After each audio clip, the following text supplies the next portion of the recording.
Walk down the health food aisle of any modern grocery store today, and you are surrounded by a shrine to nature. Every single label screams the same buzzwords: organic, non-GMO, grass-fed, locally sourced, and all natural. If a product has more than 3 ingredients, modern society views it with deep suspicion.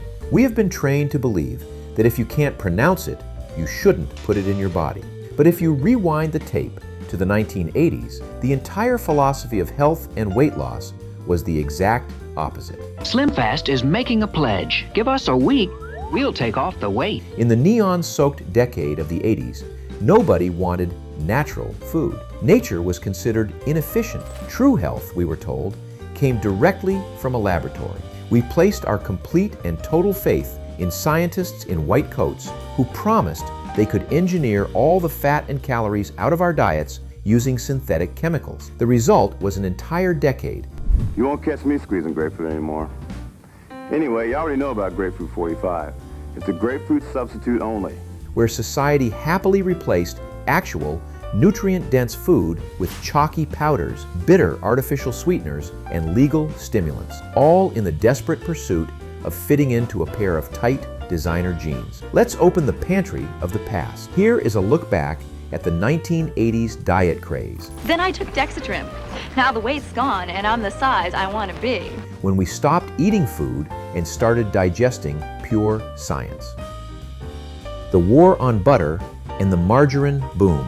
To understand the 80s diet culture, you have to understand the primary enemy of the decade: fat. Dietary fat was public enemy number 1, and the ultimate villain in this war was ordinary, everyday butter. Commercials and health magazines convinced an entire generation that looking at a stick of butter would instantly clog your artery. The scientific, modern solution was margarine. But not just any margarine. Highly processed, artificially colored, hydrogenated vegetable oil that came in massive yellow plastic tubs. Brands like Parquet, Promise, and eventually I Can't Believe It's Not Butter took over the refrigerator. The marketing was absolutely brilliant. They featured talking tubs of margarine or elegant people being shocked that they weren't eating dairy. The reality was that we were spreading a synthetic, plastic-adjacent chemical compound on our morning toast. It didn't melt like butter, it sort of just separated into a greasy, oily slick. But because the label proudly declared it had no cholesterol, families aggressively slathered it on everything. These heirloom China design tubs come filled with the famous bluebonnet taste more women use for butter than any other margarine. Completely unaware that they were consuming massive amounts of trans fats. We traded the cow for the chemical plant, and we thought we were being incredibly healthy. The SlimFast promise. If you lived through the 80s, there was one marketing slogan permanently burned into your brain: a shake for breakfast, a shake for lunch, and a sensible dinner. SlimFast was the undisputed king SlimFast is making a pledge. Give us a week, we'll take off the weight. of the 1980s meal replacement craze. The concept was seductively simple.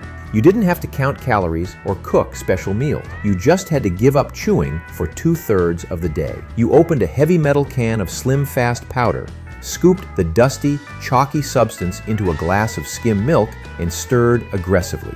No matter how hard you stirred, the powder never fully dissolved. You were left drinking a gritty, metallic-tasting chocolate sludge with dry clumps floating at the top. It tasted like cocoa-flavored drywall. But the real torture of the SlimFast diet was the sheer, agonizing hunger. By 2 o'clock in the afternoon, having consumed nothing but liquid chalk, your stomach was making noises that could be heard in the next room. You spent the entire afternoon staring at the clock, desperately waiting for that mythical, sensible dinner, which usually ended up being 3 plates of spaghetti because you were operating on a caloric deficit that could fell a rhinoceros. The saccharine sensation and the pink packets. Before the 1980s, if you wanted your coffee sweet, you used sugar. But the diet craze demanded a calorie-free alternative, and the laboratories delivered the little pink packets of Sweet and Low. The primary ingredient was saccharin, an artificial sweetener that had been around for a long time, but suddenly became a staple of every kitchen table and diner counter in America. Saccharin was incredibly sweet, but it came with a massive catch: the aftertaste.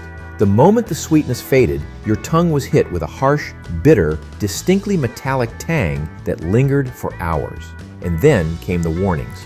Studies started coming out linking saccharin to cancer in laboratory rats.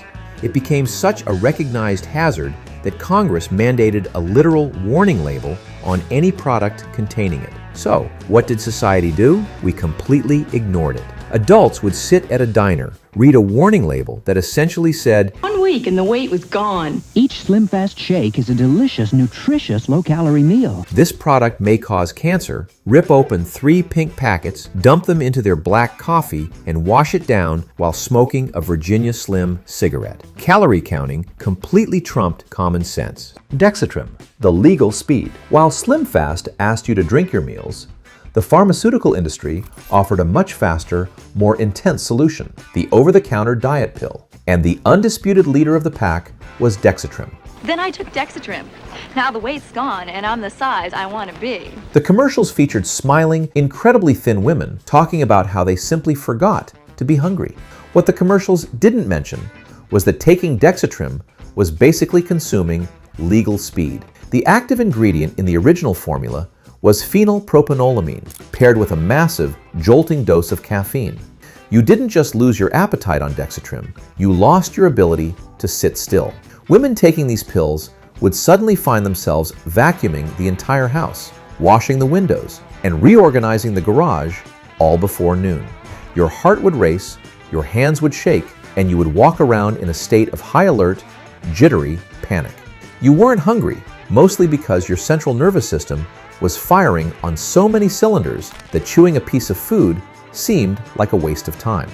It was essentially an over-the-counter heart palpitation sold in a sleek pharmaceutical box. The rise of the sad, frozen diet dinner. As more women entered the workforce in the 1980s, the time for cooking complex meals vanished. Combine that with the diet craze and the rising popularity of the microwave oven, and you get the birth of the frozen diet dinner. Lean Cuisine and Weight Watchers frozen meals completely took over the freezer aisle. The packaging showed beautiful, vibrant, perfectly plated meals consisting of glazed chicken, fluffy rice, and crisp vegetables. The reality inside the cardboard box was a culinary tragedy. You would pull out a thin, white plastic tray with 3 tiny compartments. You punctured the clear plastic film and blasted it in the microwave with lethal doses of radiation. When the timer dinged, you peeled back the molten plastic film to reveal a rubbery, gray piece of chicken swimming in a watery, translucent brown sauce. The vegetables were completely waterlogged and tasted like hot sadness. The entire meal was roughly 300 calories, contained absolutely 0 fat, and left you feeling deeply depressed. You would finish your rubbery chicken in 4 bites and immediately go to the pantry to stare longingly at a box of crackers. Hey, real talk. If you are listening to this and you can still vividly remember the metallic, bitter aftertaste of a Tab Cola, or if you ever suffered through a chalky glass of strawberry meal replacement powder, hit that subscribe button. It helps Americana Rewind keep the nostalgia alive, and it proves to the algorithm that the bizarre, chemical-fueled days of the 80s are a shared trauma we can all laugh at today. All right, let's get back to the diet fads. Rice cakes, the edible styrofoam. If you wanted a snack in the 1980s and you were on a diet, you couldn't eat potato chips. You couldn't eat pretzels. You were handed a cylinder of something that looked and tasted exactly like industrial packing material, the rice cake. Marketed as the ultimate fat-free, low-calorie, crunchy snack, plain rice cakes became a staple in every diet-conscious household. They had 0 fat, 0 sugar, and absolutely 0 flavor. Biting into one was an exercise in pure auditory crunch and sensory deprivation. It immediately sucked all the moisture out of your mouth, and the mess was legendary. You couldn't take a single bite of a rice cake without it exploding into 1,000 tiny, sticky white fragments that embedded themselves directly into the shag carpet. Eventually, companies tried to make them palatable by dusting them with artificial nacho cheese powder or fake caramel, but we all knew the truth. We were chewing on salted styrofoam purely out of guilt. The cabbage soup diet. While companies were busy engineering synthetic foods, the 1980s was also the golden age of the bizarre, restrictive fad diet. And none was more famous or more punishing than the cabbage soup diet. This wasn't a branded product. It was a phenomenon passed around on photocopied pieces of paper from office break rooms to neighborhood block parties. The premise was brutal. For 7 days, you could eat as much of a specific, heavily boiled cabbage soup as you wanted, paired with bizarrely strict daily rules, like Day 3, eat only soup and bananas. The soup itself was a massive pot of boiled water, limp cabbage, onions, and maybe some bouillon cubes. By the second day, your entire house smelled like a medieval peasant village. By the fourth day, the mere sight of the soup made you violently nauseous.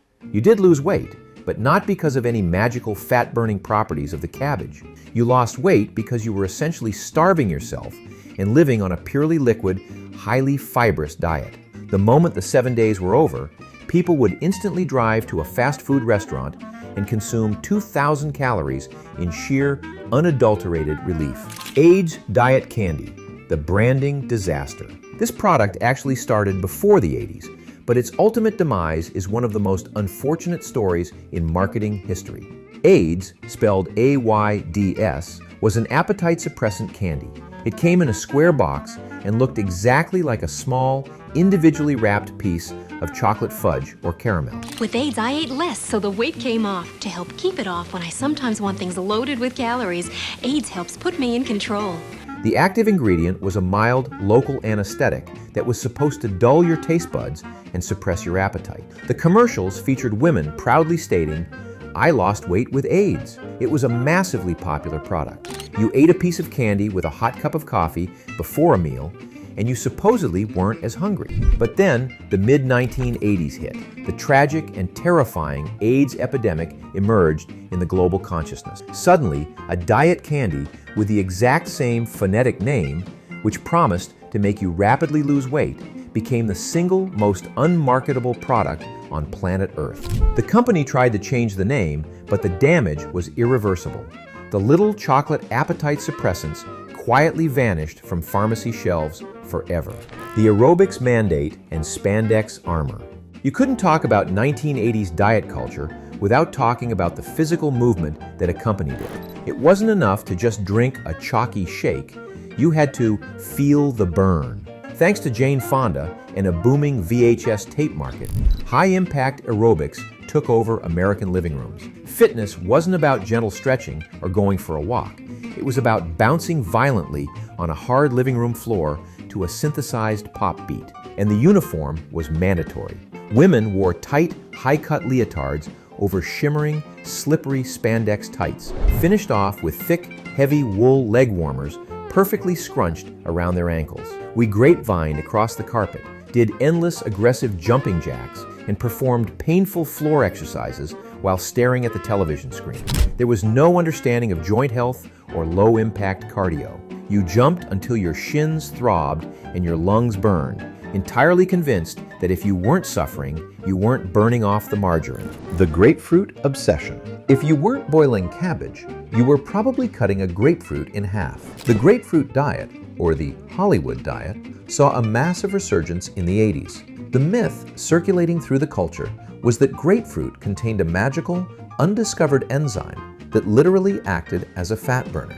If you ate half a grapefruit before every single meal, the fruit would supposedly seek out and destroy the calories you were about to consume. You won't catch me squeezing grapefruit anymore. Anyway, you already know about grapefruit 45. It's a grapefruit substitute only. People bought grapevines by the crate. We bought specialized, serrated grapefruit spoons just to dig the bitter, acidic fruit out of its rind. You would sit at the breakfast table, wincing as the sour juice hit your tongue, entirely convinced you were actively burning fat cells. Of course, the magical fat-burning enzyme didn't exist. The diet only worked because filling your stomach with a massive, watery, fibrous fruit meant you physically had less room for a second helping of meatloaf. The legacy of the laboratory diet. Looking back at the diet crazes of the 1980s is like looking at an alternate reality. We were absolutely terrified of an ordinary egg yolk, but we didn't think twice about swallowing a handful of pharmaceutical-grade stimulants to skip lunch. We replaced butter with plasticized oil, traded real sugar for metallic chemicals, and chewed on rice cakes until our jaws ached. It was a decade defined by a bizarre, misplaced optimism.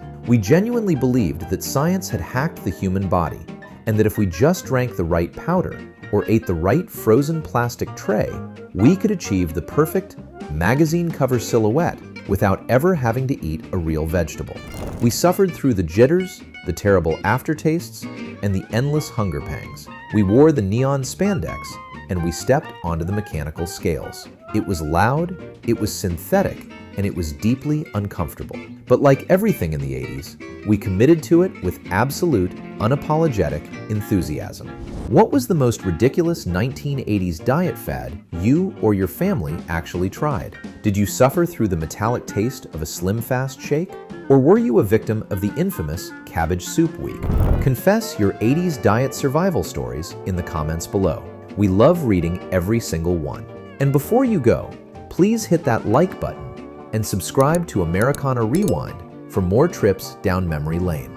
It really helps the channel out and ensures you won't miss our next blast from the past. Until next time.